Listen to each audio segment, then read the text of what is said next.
Hey guys, Jonathan here with TLD. Hope you guys are doing well. I am back with a very exciting video as we now have a closer look and sneak peek of what to expect with the upcoming iPad Air 2, otherwise known as the 6th generation iPad. Now real quickly, taking a stroll back down memory lane in terms of the history of the iPad, of course it all started with the original 1st generation iPad. It was then followed by the iPad 2. Then strangely enough, for the 3rd generation iPad, Apple decided to call it the new iPad. And strange naming scheme aside, that was significant because it brought the Retina display to the iPad, taking that 1024 by 768 resolution and bumping it up to 2048 by 1536. Now shortly thereafter, and in fact it was the same exact year Apple released the 3rd generation iPad, they decided to bump out the 4th generation. And what was different with that compared to the 3rd is it not only brought a much more powerful processor and GPU, but it also brought the Lightning port to the iPad, kind of unifying it with Apple's flagship products at that time. Rewind back to last year, 2013, Apple released its 5th generation iPad, which we now know as the iPad Air. And that was big because it definitely brought back some life and some freshness to the iPad lineup, taken after its little bros design, the iPad mini, in terms of the sleekness, the thinness, and the actual looks of the iPad. Now, as of recording this video, it is June 2014, and that means we are only a couple months away from the next generation iPad. And I actually got my hands on what appears to be the alleged iPad Air 2 dummy model. Now, huge thank you to Sonny Dixon for making this happen. I'm sure by now most of you have probably heard of him. He is the Apple leak master. If not, I will have him linked down below. So what exactly does this iPad Air 2 dummy model tell us about Apple's next generation iPad? And there's actually a few different things. The first of them being there isn't going to be a huge change design-wise or form factor compared to the original iPad Air. You can see the bezel looks very similar. If you do, however, look at them side by side, you can see that this model is a little bit thinner than the current iPad Air.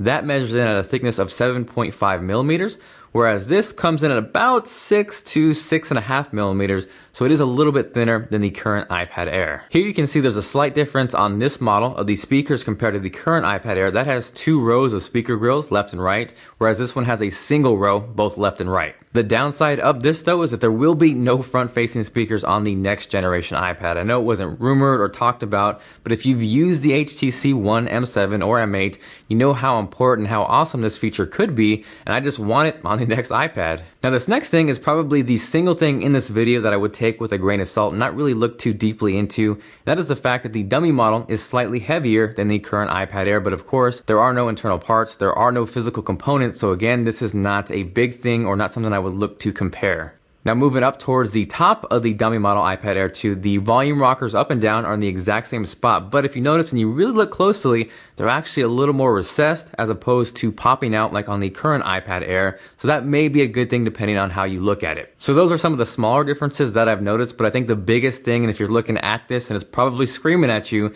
is the difference of the home button on this model compared to the current iPad Air. Much to all of our disappointment, the iPad Air did not include the Touch ID fingerprint reader like we saw on the iPhone 5S, so you can see unlike the current iPad Air, which has that classic Apple, kind of vintage now, square home button, this now has the familiar looking ring home button that's going to give us access to the Touch ID fingerprint reader.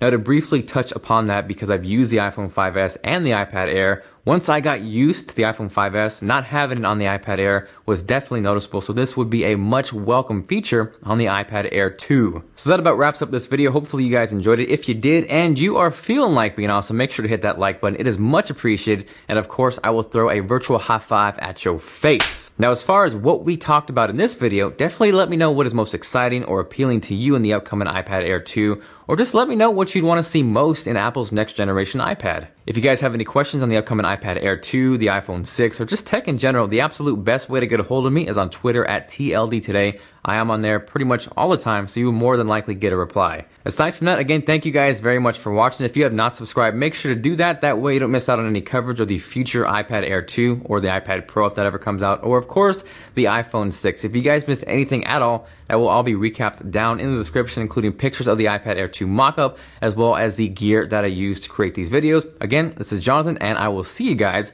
later.